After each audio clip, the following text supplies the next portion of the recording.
What's up guys, my name is Larissa, welcome to my channel, and I'm here to figure out, is Canggu still the best city for digital nomads? For the past 5 years, Canggu has been growing at an exponential rate with lots of different expats and retirees from all over the world, but specifically from the United States.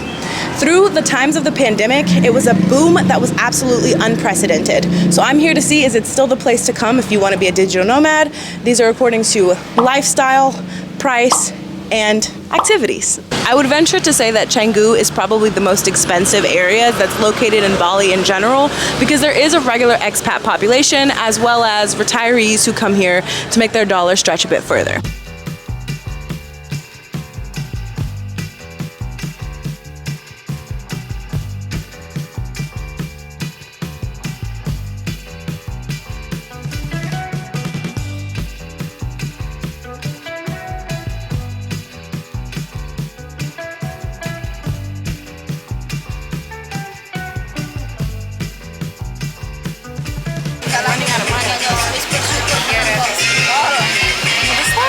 Just got back from being out and about today. I'm gonna get some stuff done here, just kind of planning out what I want to do with my week. Like I said, I'm gonna try and make it pretty all-encompassing, like meaning I'm gonna get a little bit of work and a little bit of play, because I feel like that's what happens when you're living somewhere. You want to get all aspects of life holistically kind of included. I got an acai bowl, so I'm gonna enjoy some time by the pool and prepping for the rest of the week.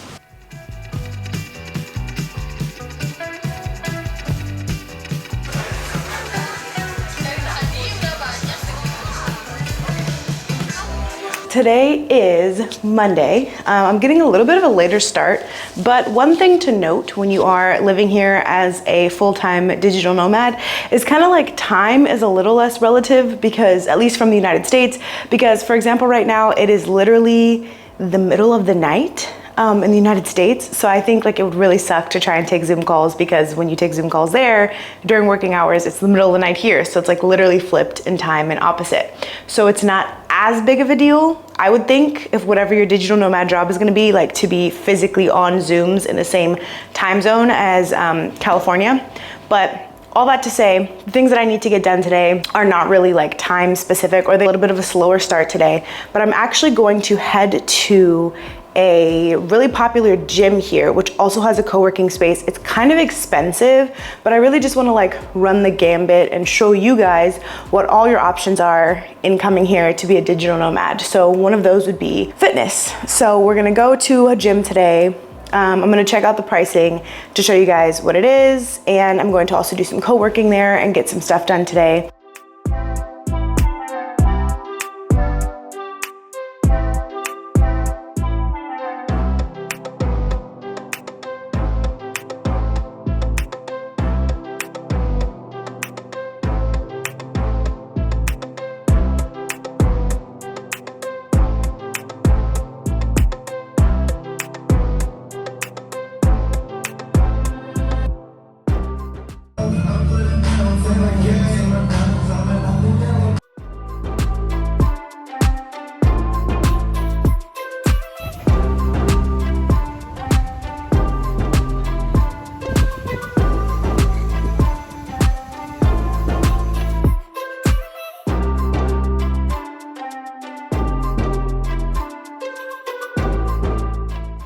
To be really honest with you guys, this wasn't a grocery store run that I knew I was gonna get a whole lot of like physical food, because I know I still want to try a lot of these cafes and eat out, but I do feel like I'm overdoing it on the snacks and the drinks. That's what's been really expensive, wanting to get drinks every so often.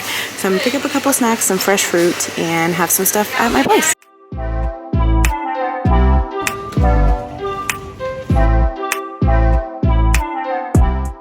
So that was me riding a Grab. I put in the wrong directions, and so he definitely had to turn around. But I quickly learned why no one's walking here, because the Grab bikes are literally so cheap. That ride would have been, or was about 8 rupiah, which I don't even know what that conversion would be. But yeah, so I learned something today as to why people don't walk.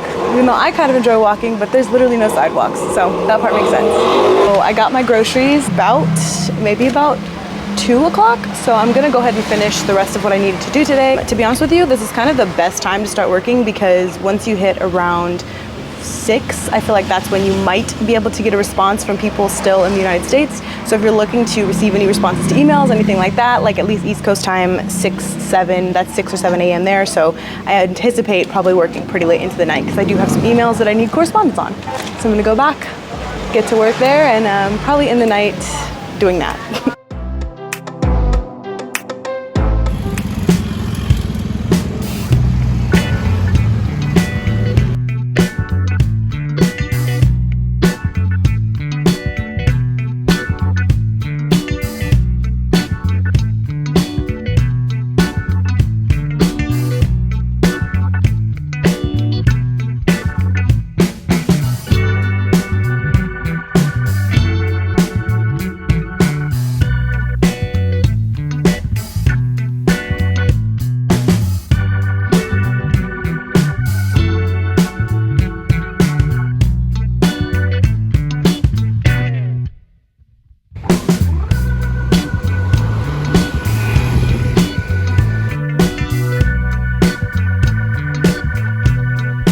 Split up for moments, like we got separated in a crowd. I was approached. What is your name? My name is Manazalin Coleman. Yes. Manazalin Blessing Coleman. And where do you live? I live in Bali, Indonesia. Nice. How long have you lived in Bali, Indonesia? So I lived here consistently for 2.5 years. Nice. Okay. And I just went to Bangkok, lived there for 6 months, and Yeah. now I'm back. This is my base. I have my Kitas here, which is, I'm an investor, so I have a business here actually. I have a clothing brand called Daya Ise, which means thank God. And I'm considered a investor, so I can stay here for 2 years legally. Oh, okay. So that's different than have a like the classic business. process of just like, okay, I'm an expatriate and like. Yeah, Is so it expatriate, expatriate? expat.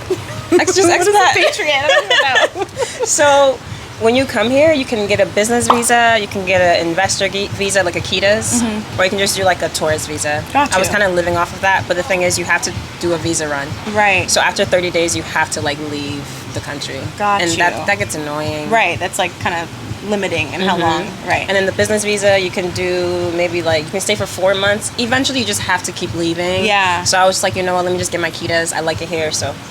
Wait, so you came here before the pandemic, right? 2020. So right after graduation, instead of getting a job, I booked a ticket to Bali. Like A one-way ticket. Yeah, 2021. Right when we started talking about COVID, I was like, I'm not liking this. Yeah? I'm not liking the sound of Wow. this. You I started have really good researching. intuition on that. Oh yeah. In Bali, there are fruit trees, like there are coconuts, bananas. So I Yeah. was like, I want to live somewhere when shit goes south.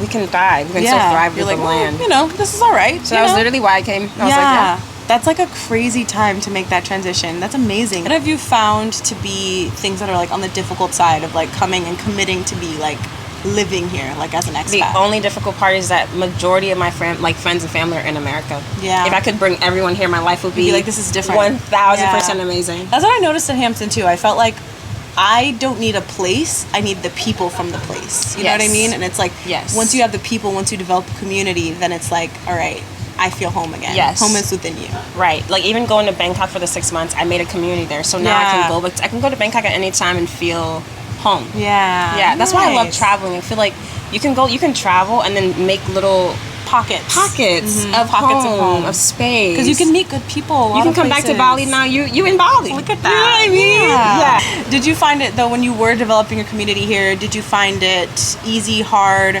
Was it like being able to find even like other brown people? Did that That's a matter good to question. you? It did. Okay. So when I first came, I was kind of on my solo vibe, just like coming to heal, really, like just realizing that the slower life is kind of what I need to be in. So I was kind of here for a little bit, and then actually the first time I came right after graduation, I got invited to a party in Ubud. I'm walking down the stairs, I see a black guy with locks. I literally pull his lock. It's like, black man!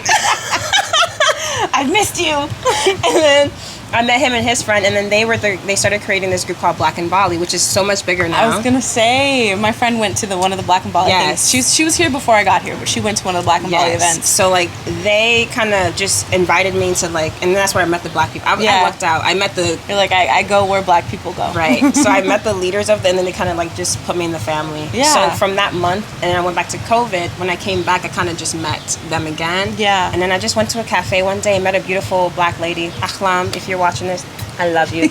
And we just kind of Yeah. I feel like when you meet one person you can be with, then kind of just go on the journey feel together. more home. You feel more, and they introduce you to people. Right. The only thing I wish was America was a little bit closer to fly more often. Yeah, that flight is something special. The flight is a flight. But yeah, I wouldn't like Bali in general is easy to like acclimate to because I was gonna say, as much as like it is a different country, it feels very easy because I feel like the infrastructure has already been put into place. And Yes. like recognizing like English is spoken. It's pretty very widely. accommodating It's not. for Yeah, us. it's Yeah. not. I think Yeah. the one thing that's getting me right now is the sidewalks and the not. there are no the bikes. sidewalks. We drive on the sidewalks, on the grass, on the everything, yo. There are no lanes. What do you do to sustain yourself? I don't feel like Yes. that's I ever want that to be my first question because I hate the what do you do? 'Cause Yeah. it's not who are you, but what do you do? I think I'm a graphic designer. Okay. So with that, and also I do social media management. I create content for brands. Right. I'm okay. a graphic designer, social media creator. Got you. Okay. So I didn't even know this lane existed. I just graduated with my degree through making my designs and my aesthetic of gradients and colors.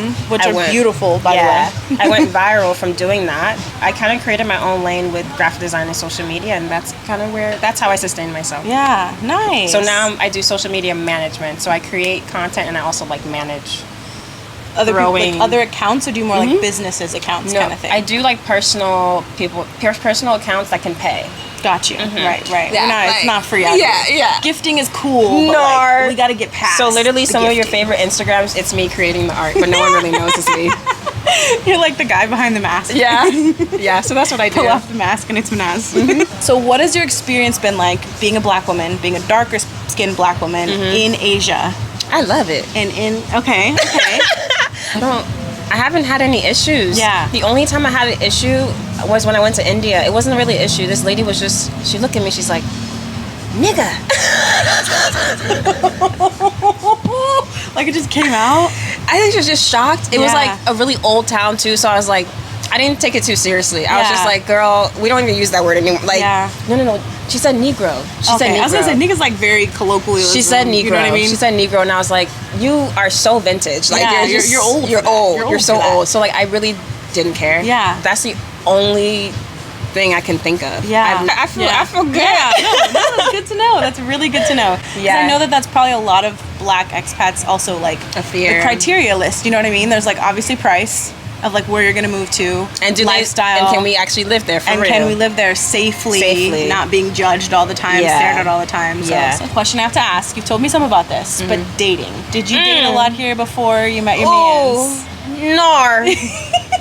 Let me tell you right now, the dating world is sucky out here. Yeah? yo. Okay, It sucks. okay, I will okay. say the amount of women that travel versus men, and usually when men travel, they're with a woman. Yeah, it's always. I feel like it's not always, but it's oftentimes spurred on by like a woman being like, "Babe, let's take a trip." Yeah, right. Yeah. So what happens here is like the ratio is just crazy out here. So that's it. I think that's a good place to end it. I'm so glad to have been able to have this meeting with you.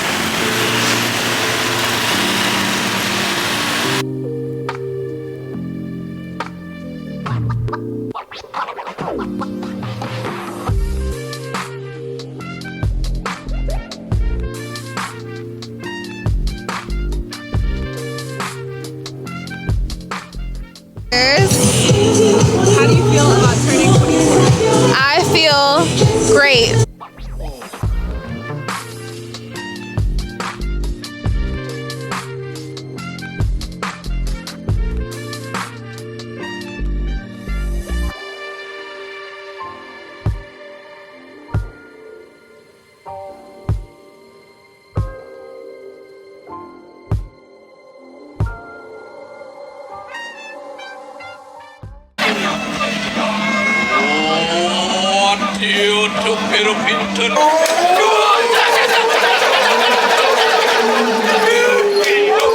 I'm so glad that you guys have stuck around to this point in this video, but I'm just here to wrap it up. Like I said, I wanted to rank Canggu Bali on lifestyle price, and activities. So let's get into that real quick. As far as activities go, Bali is a pretty cool place to be in my opinion. There's plenty of gyms, social clubs, meetups, and kind of everything for every niche. It's definitely a space that's focused on like outdoorsy type of things, those including surfing and hiking, but I will say that I didn't seem like it would be that difficult to sort of find a group that might have similar interests to yours if you just put yourself out there. There's more groups and clubs and spaces than ever to try and meet up with people, whether that be like places to go play pickleball, places to do yoga, different types of gyms. It definitely seems like social activities can kind of align with health and fitness activities, which brings us into our next category, lifestyle. When it comes to lifestyle, Bali, Indonesia is an excellent place if you are someone who really prioritizes wellness and healthcare. Like I previously mentioned already, fitness and like exercise outdoor culture is really, really big as far as the expats from my understanding of being in Bali, Indonesia. Also, if you're someone who's really into health culture in terms of eating, Bali is going to be an absolute paradise. There was so many different places to eat and drink and so many different restaurants with different themes and ideas. It's definitely a place where you would not have a hard time accessing different types of international foods. I think just in my week of being there, I ended up having pizza one night and sushi another night. Best believe that you're gonna have lots of access to fresh fruit and vegetables and all different kinds of tropical fruits and everything. When it comes to food, it's definitely possible to keep a pretty meager and modest budget. In Bali, Indonesia, I would say like most of the meals when it comes to like dinner and stuff, like $7, the most expensive side being like 12 to 15 if you're including like an appetizer, a drink, entree, and a dessert. Did end up eating out quite a bit. There was just so many food places to try that it definitely seemed like I wanted to try a lot of stuff. And since it wasn't a super expensive kind of venture, I did probably tip out on that food budget. Whereas if I had stayed there longer, I would have made it a bigger priority to cook. Also, a lot of the co-working spaces and like a lot of the places that you do end up getting really good Wi-Fi to work at are cafes. It feels rude to like go to a cafe and take their Wi-Fi and take up a seat in their cafe and not end up ordering like a drink or a sandwich or something like that. As far as price goes, I would like to say that among most places, Bali is kind of the situation where it is what you make of it. If you choose to stay there for a month, longer, whatever, there's so many different options on places that you can stay while you're there. My friend and I stayed in a villa for a week where we both had separate bedrooms and there was like a common indoor-outdoor space, and we also had a pool. And that villa itself, it wasn't one of the nicest villas. I would say it's like kind of middle ground. And Airbnb, actually, I was kind of shocked because I felt like everyone just talked about how Bali was so cheap, but specifically where we chose to stay and the type of place that we wanted like 2 separate spaces, obviously 2 separate beds, all that stuff. It was around $700 for the week, which I believe maybe a little bit more, maybe about $800 for the week once you tack on cleaning fees and everything else like that. So that comes to be about $100 a night, and then we split it between 2 people. So definitely not complaining there. And I'm sure that there's like some discounted rates and whatnot for longer stays. It's the type of situation where if you choose to stay in one of the more expensive places with like all of the amenities and everything else, and the nicest of pools, the most Instagrammable locations, then yeah, you're probably gonna pay a lot. But realistically, as a solo digital nomad, it's definitely possible to either rent a room in somebody's space or get like a smaller villa, maybe even like an apartment style kind of thing without a pool, and that will save you a lot of money.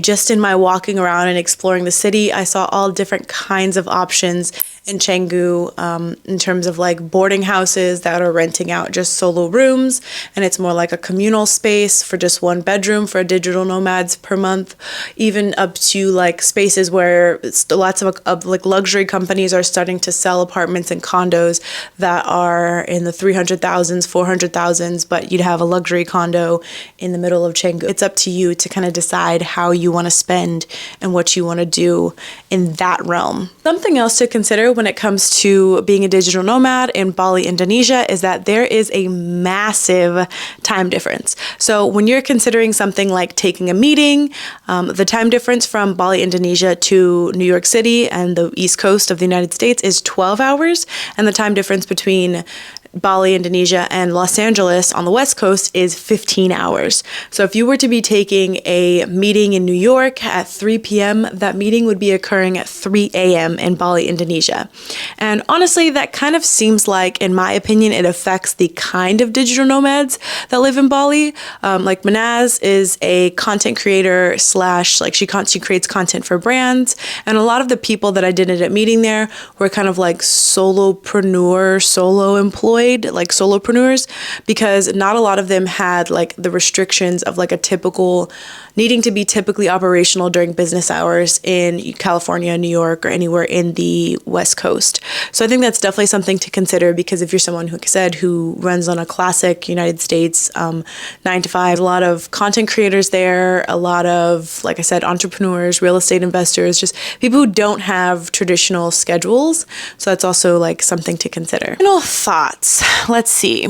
I would say that Bali, Indonesia is a excellent place to be a digital nomad. However, it seems like it could get pretty lonely in terms of formulating deep bonded friendships. Like it seems like a lot of people could be pretty temporary because the visa situations and like, you know, the distance from home and everything else.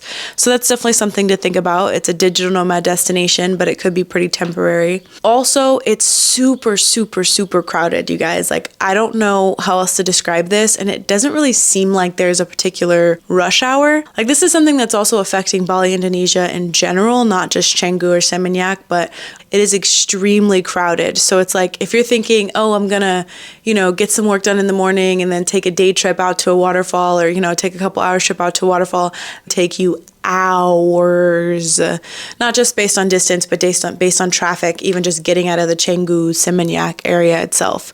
So definitely factor in traffic when it comes down to living and staying in Bali. So in my final review, I feel like Bali, Indonesia is an excellent place to visit, and I think it's not too bad to be a digital nomad. The lifestyle is a wonderful one. The food, the price, the experience, it can be pretty great. You might catch me there in the near future. If you guys are interested in an extended interview with me and Manaz talking about life in Bali, dating, and all of the other juicy details, go ahead and stay tuned in this channel and click on this link. Everybody, thank you guys so much for watching. I hope you gained something from this video, and if you are currently or looking to be a digital nomad in Bali, go ahead and comment below and see if you can hook up with some other people who have some insight for you.